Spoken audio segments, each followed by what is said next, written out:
Alors, dans cette vidéo, nous allons parler des séries qui convergent absolument. Donc, qu'est-ce que cela veut dire? Donc, on dit que la série de termes général U de n converge absolument, qu'on note CVA généralement, si la série de termes général UN en valeur absolue converge. Donc, on va faire un exemple directement pour bien comprendre. Donc, la série de termes général cos de n sur n au carré. Donc, est-ce qu'elles convergent? C'est la question que l'on va se poser. Donc, on va d'abord regarder si est-ce que ça converge en valeur absolue ou pas. Donc on a cos de n qui est inférieur ou égal à 1 en valeur absolue, ça vous le savez, puisque cos de n ne dépasse jamais 1, quelle que soit la valeur de n. Donc, cos de n en valeur absolue sur n carré, c'est inférieur ou égal à 1 sur valeur absolue de n carré. Et comme la série de termes général 1 sur n carré, que ce soit en valeur absolue ou non, ça ne change rien, converge, puisque c'est une série de Riemann.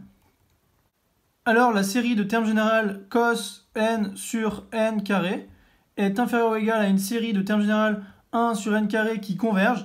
Donc cette série-là converge si celle-là converge, puisqu'elle est plus petite. Donc si celle-là est plus grande et qu'elle s'arrête au bout d'un moment, alors celle-là, sachant qu'elle tend et qu'elle est plus petite que celle-là, alors elle tend forcément vers quelque chose de fixe, donc elle converge également. Donc on dit que cette série converge, puisqu'elle converge absolument. Mais attention, il existe des séries qui convergent, mais ne convergent pas forcément absolument. C'est-à-dire que si on a CVA, c'est-à-dire converge absolument, alors cela implique que ça converge, mais si on a converge, alors ça n'implique pas forcément CVA. Donc en fait ici, ce n'est pas une implication réciproque. Il n'y en a qu'un qui implique l'autre, et l'autre n'implique pas forcément l'autre, même si ça peut le faire. Donc ici, quand elles convergent mais ne convergent pas absolument, on parle de semi-convergence. Donc je vais vous donner un exemple pour comprendre. Donc la série de termes général moins 1 puissance n divisé par 2n plus 1. Donc elles convergent, mais ne convergent pas absolument. Pourquoi? Parce que la valeur absolue de moins 1 puissance n sur 2n plus 1, c'est égal à 1 sur 2n plus 1 comme vous le savez, puisque moins 1 puissance n en valeur absolue ça fait 1 puissance n, et donc 1 puissance n ça fait 1.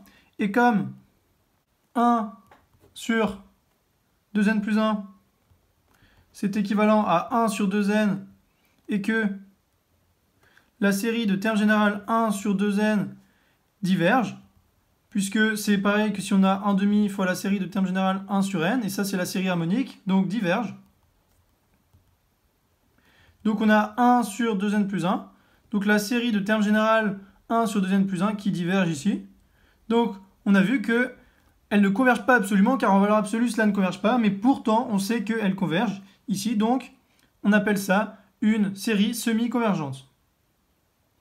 Nota bene, qui n'a pas forcément grand chose à voir avec ça, mais c'est bien de savoir, pour tout x appartenant à R, on a e de x qui est égal à la somme de k égale 0 à plus l'infini de x puissance k sur factoriel k.